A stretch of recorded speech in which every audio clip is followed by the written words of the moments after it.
Good news updates చూద్దాం. తమిళనాడులోని అరుణాచలంకు తెలుగు రాష్ట్రాలు ముఖ్యంగా హైదరాబాద్ నుంచి వేలాది మంది భక్తులు వెళ్తున్నారు. ప్రతి వీకెండ్ అరుణాచలం వెళ్లే వారి సంఖ్య గణనీయంగా పెరుగుతోంది. దీంతో హైదరాబాద్ వాసులకు దక్షిణ మధ్య రైల్వే గుడ్ న్యూస్ చెప్పింది. కొత్తగా అందుబాటులోకి వచ్చిన చర్లపల్లి రైల్వే టెర్మినల్ నుంచి ప్రముఖ శైవ క్షేత్రమైన అరుణాచలం వైపు ప్రత్యేక రెగ్యులర్ రైళ్లను రైల్వే శాఖ ప్రారంభించింది. దీనివల్ల గిరి ప్రదక్షిణ కోసం అరుణాచలం వెళ్లే భక్తులకు ఎంతో ప్రయోజనం కలగనుంది. గతంలో హైదరాబాద్ నుంచి అరుణాచలం వెళ్లాలనుకునే భక్తులు తిరుపతి, చెన్నై మీదుగా రైళ్లు మారి వెళ్లాల్సి వచ్చేది. కానీ ఇప్పుడు చర్లపల్లి నుంచి నేరుగా రైళ్లు సర్వీసులు ప్రారంభం కావడంతో భక్తులకు ఆ ప్రయాణం మరింత సులభం కానుంది. దీనివల్ల ప్రయాణ సమయంతో పాటు ఖర్చు కూడా గణనీయంగా తగ్గిందని ప్రయాణికులైతే హర్షం వ్యక్తం చేస్తున్నారు. అలాగే సరికొత్త రైలు సర్వీసుల వల్ల సికింద్రాబాద్, కాచిగూడ వంటి ప్రధాన రైల్వే స్టేషన్లపై ప్రయాణికుల ఒత్తిడి చాలా వరకు తగ్గనుంది. ముఖ్యంగా ఉప్పల్, ఎల్బీనగర్, మల్కాజ్గిరి, చర్లపల్లి పరిసర ప్రాంతాల్లోని ఈస్ట్ హైదరాబాద్ భక్తులకు అరుణాచలం ఆధ్యాత్మిక యాత్రలు ఇకపై మరింత సులభతరం, సౌకర్యవంతం కానున్నాయి.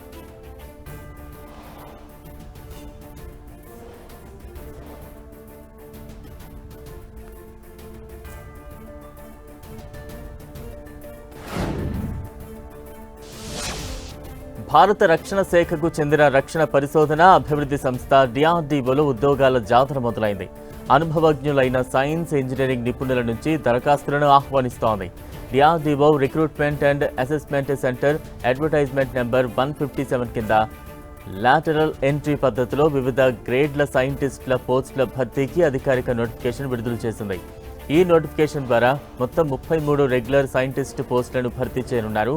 7వ వేతన సంఘం సిఫార్సుల ప్రకారం ఎంపికైన అభ్యర్థులకు సైంటిస్టుకు బేసిక్ పే 67,700, సైంటిస్ట్ డి పోస్టులకు బేసిక్ పే 78,800, సైంటిస్ట్ ఈ పోస్టులకు బేసిక్ పే 1,23,000 ఉండనుంది.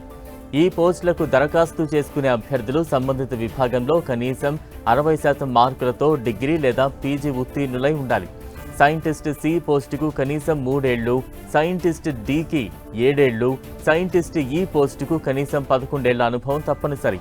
అభ్యర్థుల దరఖాస్తులను అడ్మినిస్ట్రేటివ్, టెక్నికల్ స్క్రీనింగ్ చేసిన అనంతరం షార్ట్ లిస్ట్ చేసిన వారికి పర్సనల్ ఇంటర్వ్యూ నిర్వహించి తుది ఎంపిక ప్రక్రియను పూర్తి చేస్తారు. అయితే ఆన్లైన్ దరఖాస్తులు ఇప్పటికే ప్రారంభమయ్యాయి. అర్హత, ఆసక్తి గల అభ్యర్థులు డిఆర్డీఓ అధికారిక వెబ్సైట్ ద్వారా జూన్ 19 లోపు అప్లికేషన్లు సమర్పించాలి.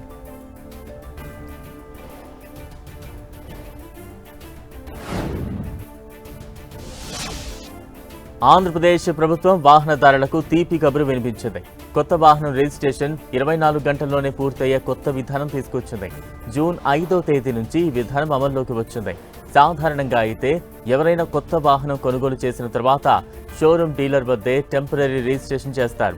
అయితే తాత్కాలిక రిజిస్ట్రేషన్ పూర్తయిన తర్వాత అధికారులు వాటిని పరిశీలించి ఆమోదించాల్సి ఉంటుంది. అయితే ఈ ప్రక్రియలో జాప్యం జరుగుతూ ఉండడంతో కొత్త వాహనాల శాశ్వత రిజిస్ట్రేషన్ కోసం చాలా రోజులు నిరీక్షించాల్సి వస్తోంది. ఇటీవల రవాణా శాఖపై సీఎం చంద్రబాబు సమీక్షించారు. వాహనదారుల నుంచి అసంతృప్తి వ్యక్తమవుతున్న విషయం సీఎం దృష్టికి వచ్చింది. దీంతో వాహనాల రిజిస్ట్రేషన్ వేగంగా జరిగేలా చర్యలు తీసుకోవాలని రవాణా శాఖ అధికారులను ఆదేశించారు. ఈ క్రమంలోనే 24 గంటల్లోనే వాహనాల రిజిస్ట్రేషన్ పూర్తయ్యే కొత్త విధానాన్ని ఏపీ రవాణా శాఖ ఇటీవల అమల్లోకి తెచ్చింది. షోరూమ్ డీలర్ వద్ద వాహనం కొన్న వెంటనే టెంపరరీ రిజిస్ట్రేషన్ చేస్తారు. ఆ తర్వాత ఆ దరఖాస్తును ఆన్లైన్ ద్వారా రవాణా శాఖ అధికారులకు చేరుతుంది. వారు ఈ దరఖాస్తును పరిశీలించి 24 గంటల్లోనే ఆమోదం తెలుపుతున్నారు. ఆ వెంటనే రిజిస్ట్రేషన్తో పాటుగా వెహికల్ నెంబర్ వస్తోంది. ఒకవేళ ఎవరైనా అధికారులు రిజిస్ట్రేషన్ ప్రక్రియ 24 గంటల్లో పూర్తి చేయకపోతే ఆటోమేటిక్గా రిజిస్ట్రేషన్ అనుమతి వచ్చేలా సాఫ్ట్వేర్ రూపొందించారు. అలాగే సెలవు రోజైనప్పటికీ ఆన్లైన్ ద్వారా అధికారులు ఆమోదం తెలిపేలా కొత్త విధానాన్ని రూపొందించారు.